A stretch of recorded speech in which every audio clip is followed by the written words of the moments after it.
এই বর্ষার দিনে সন্ধেবেলায় চা বা কফির সাথে এই রকম মুচমুচে পকোড়া হলে আর কি চাই। আজকে নিয়ে এসেছি দারুণ টেস্টি ভেজ পকোড়া, যেটা আমি তৈরি করব সয়াবিন দিয়ে। আমি একটি সয়াবিনের প্যাকেট নিয়ে নিয়েছি আর সয়াবিনটাকে ভালোভাবে সেদ্ধ করে নিয়েছি। আর আমি এখানে নিয়েছি মসুর ডাল। আমি এখানে হাফ কাপ মতো মসুর ডাল জলে ভিজিয়ে রেখেছিলাম, সেটাকে আমি ভালোভাবে জল ঝরিয়ে নিয়েছি। এই সয়াবিন আর মসুর ডাল দিয়ে আমি এখন একটি মিক্সিং জারের মধ্যে একটি মিহি পেস্ট করে নেব। এখন আমি সয়াবিনগুলো দিয়ে দিলাম আর দিয়ে দিলাম মসুর ডালটাও। মসুর ডালটা আমি প্রায় আধা ঘন্টা মতো ভিজিয়ে রেখেছিলাম। মসুর ডালটা ঢেলে দিলাম। বৃষ্টির দিনে সয়াবিন দিয়ে এইভাবে পকোড়া তৈরি করলে ননভেজ পকোড়া ভুলে যাবেন খেতে। এই পকোড়াটা এত টেস্টি আর ক্রাঞ্চি হয় যে অসাধারণ লাগে এটা খেতে। এই দেখুন, আমি একটা পেস্ট তৈরি করে নিয়েছি, সয়াবিন আর মসুর ডালের পেস্ট। একেবারে কোনো দানা থাকেনি এখানে, পুরো মিহি একটা পেস্ট তৈরি হয়ে গেছে। এখন আমি এটা একটি বাটিতে ঢেলে নেব। আর এই মুচমুচে ক্রাঞ্চি ক্রিসপি পকোড়া আপনারা শুধু সন্ধেবেলা টিফিনেই নয়, আপনারা কিন্তু যে কোনো নিরামিষ দিনে ভাতের সাথেও এটাকে অনায়াসে সার্ভ করতে পারেন। আমি এই ব্যাটারটার মধ্যে কিছু উপকরণ অ্যাড করে দিচ্ছি। কাঁচা লঙ্কা কেটে নিয়েছি আর নিয়েছি জিরে গুঁড়ো, হলুদ গুঁড়ো, ধনে গুঁড়ো আর সামান্য আদা কুচি এখানে দিয়ে দিয়েছি। আর আমি এটা যাতে একটু ক্রাঞ্চি হয় তার জন্য আমি 2 চামচ মতো চালের গুঁড়ো অ্যাড করলাম। আপনারা যদি চান তাহলে সুজিও অ্যাড করতে পারেন অথবা চালের গুঁড়োও অ্যাড করতে পারেন। এখন এটাকে আমি ভালোভাবে মেখে নেব। এখন আমি সামান্য একটু জল দিয়ে দিলাম। আমি হ্যান্ড উইক্সের সাহায্যে ভালোভাবে এটাকে ফেটিয়ে নিচ্ছি। আপনারা চাইলে কাঁটা চামচ দিয়েও এটাকে ফেটিয়ে নিতে পারেন,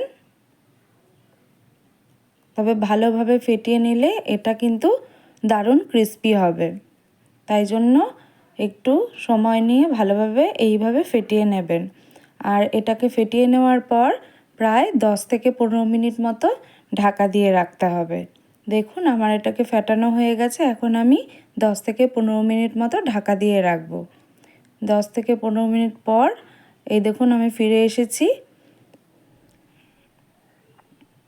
ব্যাটারটা ভালোভাবে একদম রেডি হয়ে গেছে পকোড়ার জন্য। এখন আমি তৈরি করে নেব পকোড়া। এই দেখুন, আমি একটি কড়াইতে সর্ষের তেল দিয়ে দিয়েছি।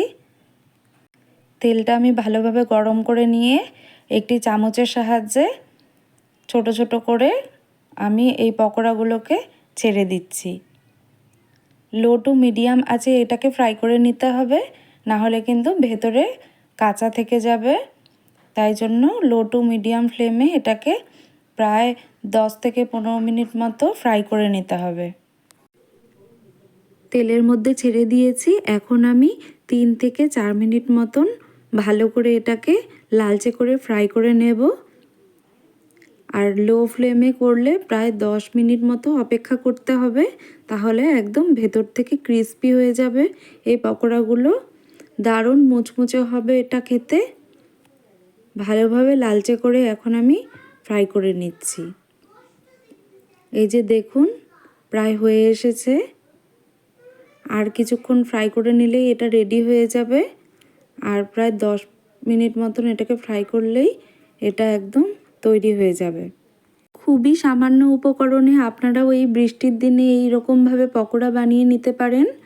সন্ধ্যাবেলায় চায়ের সাথে অথবা কফির সাথে আপনারাও সার্ভ করতে পারেন এই পকোড়া, অথবা যে কোনো নিরামিষ দিনে কিন্তু আপনারা গরম ভাতের সাথেও এটাকে ট্রাই করতে পারেন। অসাধারণ লাগবে এটা খেতে। দেখুন, লালচে করে ভাজা হয়ে গেছে।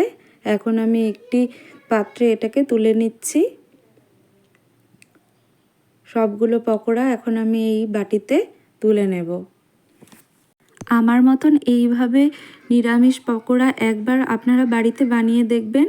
আশা করছি পরিবারের ছোট থেকে বড় সবার খুব ভালো লাগবে। রেসিপিটা ভালো লাগলে অবশ্যই লাইক করবেন, প্রচুর প্রচুর শেয়ার করবেন। আর আমার চ্যানেলে নতুন এসে থাকলে চ্যানেলটিকে অবশ্যই সাবস্ক্রাইব করে দেবেন। এই দেখুন কি সুন্দর তৈরি হয়ে গেছে এটি।